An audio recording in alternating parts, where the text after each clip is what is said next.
When I moved into the neighborhood, I was looking for peace. My wife and I had spent decades working, raising children, and running through the chaos of life.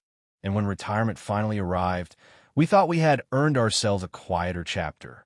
We chose this little cul-de-sac on the edge of town because it promised just that, a sense of calm, friendly neighbors, and a slower pace. What I hadn't counted on was the strange phenomenon that seems to plague so many neighborhoods in this country. An HOA with too much time on its hands, and one neighbor in particular who made it her life's work to enforce her own version of law and order. Her name was Karen. Of course, I didn't give her that name, though it fit her with uncanny accuracy. She was the type of woman who seemed to hover on the edge of every driveway, arms crossed, eyes narrowed, as though every choice other people made was a personal affront to her. She knew everyone's business before they even did, and she believed the HOA rules gave her an authority somewhere between a police officer and a federal judge. The first time I had any real encounter with her was a few weeks after moving in. I had just rolled up the garage door, enjoying the crisp morning air, when Karen suddenly appeared at the edge of my driveway, craning her neck. Her sharp little eyes darted into my garage like she was looking for something to criticize. I smiled politely, gave her a nod, and went about my business. But her eyes landed on something that froze her in place, my car. Now, let me explain. I'm a classic car guy. I worked with my hands my whole life, and over the years, I've put time and money into restoring old beauties that most people would drive past without a second thought. The one in my garage at the time was a fully restored '68 Mustang Fastback. It had taken me years of patience and sweat to bring it back to its former glory, and I was proud of it. But when Karen saw it, she didn't see a man's pride and joy.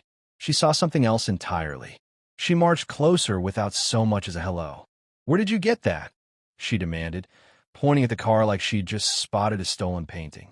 I was taken aback, but kept my tone even. "This old thing? Been working on it for years. Finally got it to where it runs smooth." Her face turned red. "That's impossible. I just bought that exact car last week." I chuckled, thinking she must have been mistaken. "Well, ma'am, I can promise you this one's been mine a long time. Titles, registration, the works." She didn't smile. Instead, she pulled out her phone right then and there. "We'll see about that. I'm calling 911. You can explain yourself to the police." At first, I thought she was bluffing. Who in their right mind calls the police on a neighbor over something like this? But sure enough, within minutes, I heard the faint wail of sirens heading our way. My stomach sank. My wife came out onto the porch, confused and worried, asking what in the world was going on. All I could do was shake my head and mutter, "Apparently, I stole my own car." The patrol car pulled up, lights flashing, and two officers stepped out with cautious looks. Karen ran to them, as though they were her personal cavalry. She jabbed her finger toward me and the Mustang. "That's the car. That's the one I just bought, and he's trying to pass it off as his own. Arrest him." The officers looked from her to me, clearly realizing this wasn't a normal call. One of them approached me while the other tried to calm her down. "Sir, is this your vehicle?" "Yes, officer," I said calmly, though my hands trembled with frustration. "It's mine. I've owned it for years. Title, registration, insurance, all in my name. I can show you right now." Karen interrupted, practically shrieking. "Don't listen to him. He probably forged documents. That's my car. I paid good money for it just last week." The officer held up his hand to silence her and nodded to me. I went inside, grabbed the folder I've kept for every car I've ever restored, and handed it over. Titles, receipts, photographs of me working on it over the years. They flipped through it all carefully. Meanwhile, Karen kept circling like a vulture, spitting accusations. The officer finally turned to her and said in a measured tone, "Ma'am, this vehicle clearly belongs to him. The documentation is extensive. Do you have proof of ownership of the car you say you bought?" Her face twisted. I saw it listed online. It looked exactly like this one. I wired money to a seller last week, and he promised to deliver it, but it never showed up. This must be it. He must be the thief. I couldn't help it, I laughed. Not out of cruelty, but because the absurdity of it was too much. She had been scammed online and somehow decided her problem was standing in my garage. The officers weren't laughing. They sternly told her she had been the victim of fraud and that accusing neighbors of theft without evidence was a serious issue. Karen's face turned even redder, though this time from embarrassment. She stormed off without another word, muttering something about the HOA handling this. For the rest of the day, I tried to shake it off. My wife and I went about our business, but I couldn't ignore the uneasy feeling in my chest. It wasn't just about the car. It was about the audacity of someone thinking they had the right to disrupt your peace, to drag your name through the mud, simply because their pride was wounded. Over the next few weeks, Karen didn't let up. She filed complaint after complaint with the HOA about everything from the angle of my driveway lights to the length of my grass.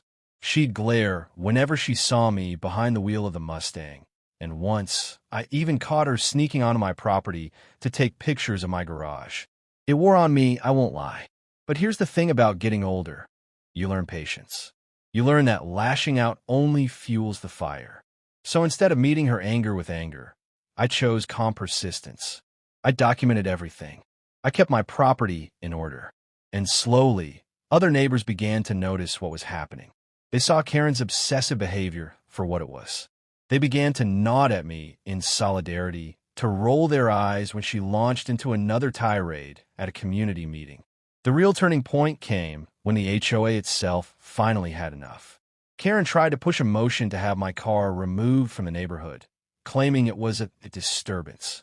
But when the board asked for evidence, all she could produce was her story about being scammed online.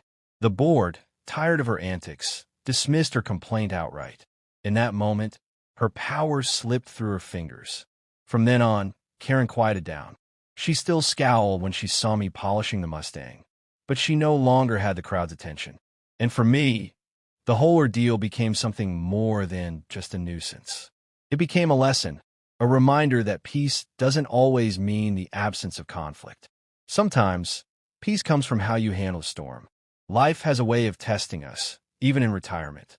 We think we've earned smooth sailing, but the truth is the challenges don't stop. They just change shape.